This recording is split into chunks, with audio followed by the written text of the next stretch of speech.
Hi and welcome to Ali Lives Well on Less. I'm Ali, an early retired teacher currently living well on my small teacher's pension.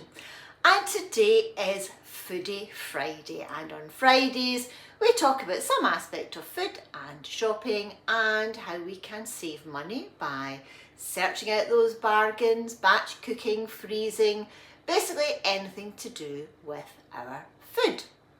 Now, this is the second week or towards the end of the second week of October, where I am trying not to do a big shop in the supermarkets because I overspent last month and I'm trying to eat out of my cupboards and fridge and freezer. And last week I shared with you that I had found and gathered up £11.25 in loose change just from various places.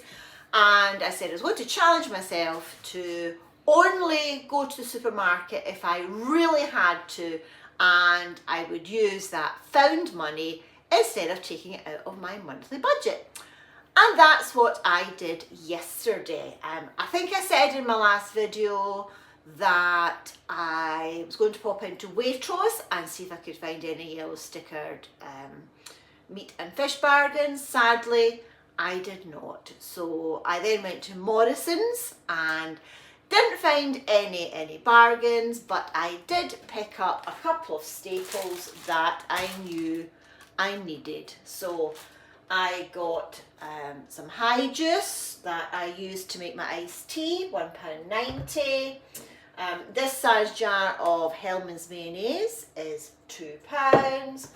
And I got a kilo bag of onions and they were 99p. So out of my £11.25, I spent £4.89 and I fed my money into the little self-service machine at Morrison's. So unfortunately didn't get any meat or fish bargains, but that's okay because sometimes you go to the supermarket looking for a bargain and you don't find it, and that's okay. I will adapt. So in today's video, I'm just sharing a quick veggie brunch breakfast that I made, and I am making use of things that I already have. Now, ages ago when we were going through a little bit of an egg shortage here in the UK, I bought some powdered dried egg and it's been sitting in the cupboard and I haven't used it. I am now out of fresh eggs and I'm going to try not buy any more eggs for the rest of the month, but we will see. But this morning I thought I would test the powdered eggs to make scrambled egg because I had read online that it makes really good scrambled eggs. So I did that and I'm about to share that with you and my thoughts on the powdered egg. But just before we do that, I just want to say thank you so much for all the lovely comments on Wednesday's video where I explain why I will not be taking part in the TV programme. You can go and look at that video if you're interested in the programme and the details. It genuinely sounds like a good programme, but it just didn't fit with me. And you'll see why in that video. But it got me thinking. And I'm going to pitch an idea to you at the end of the video when after I've shown you my breakfast brunch.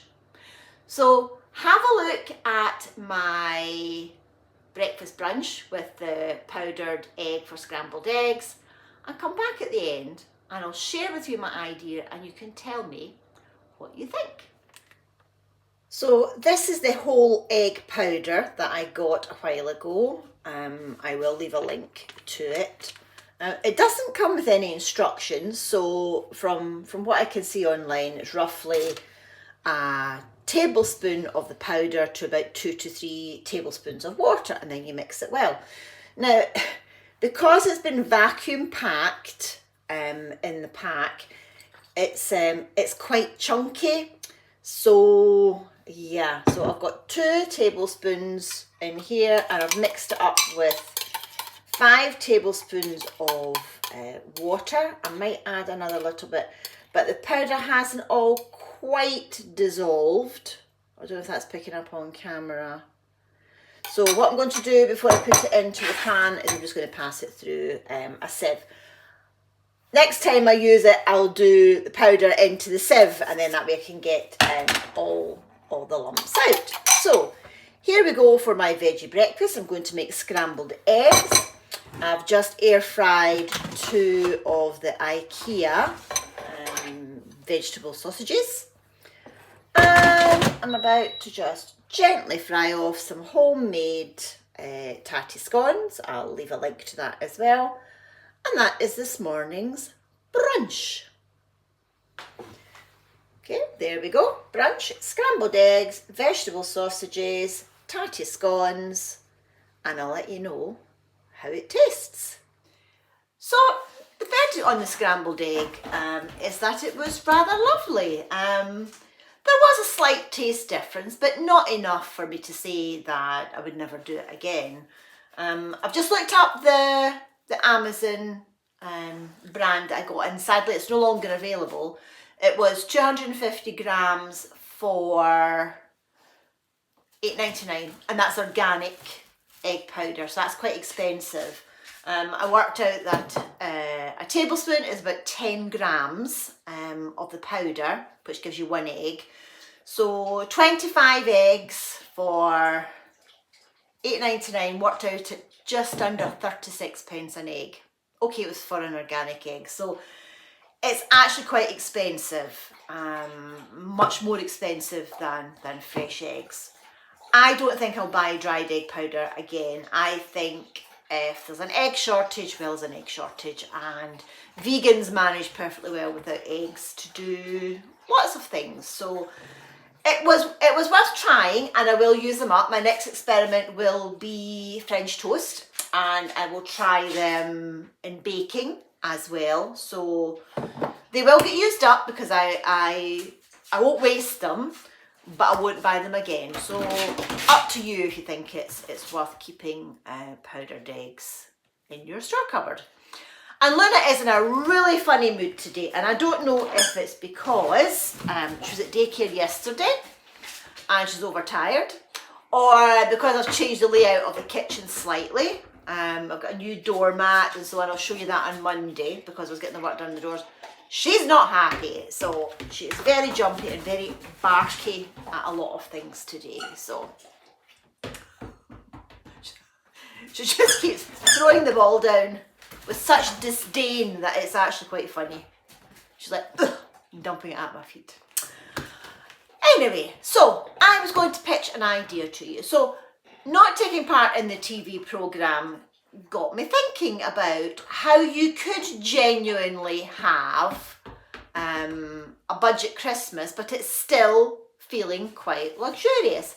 And I thought I might do a little food-based series in November about how to prepare the main Christmas meal and maybe some other Christmas meals, dinners, treats, snacks in the run up to Christmas. I might do some videos on that just to show you how you can still have really nice things, but you don't have to spend a fortune on caviar and lobster and Harrods champagne. So if you think that might be of use to you, leave me a comment below. And also, now keep it food related. Is there anything you would like me to test or check out or talk about? And I'll take on board all the ideas, and I'll do the Foodie Fridays in November. We will focus on preparing and organising for the Christmas food before it gets really manic in the supermarkets in December. So if that's of any use to you, drop me a comment below and I'll have a think about how I'm going to structure it and how we can do that. So if you've made it all the way to the end of the video today, thank you so much. I don't think I said earlier on, but I still have £6.36 left in my loose change challenge and not going to the supermarket and buying things out of my main monthly budget for this month. So yeah, so let's see what the third week in October brings, and I will share that with you next Friday. So have a fabulous day, enjoy your weekend, and I will see you again on Monday. Thanks for watching. Bye for now.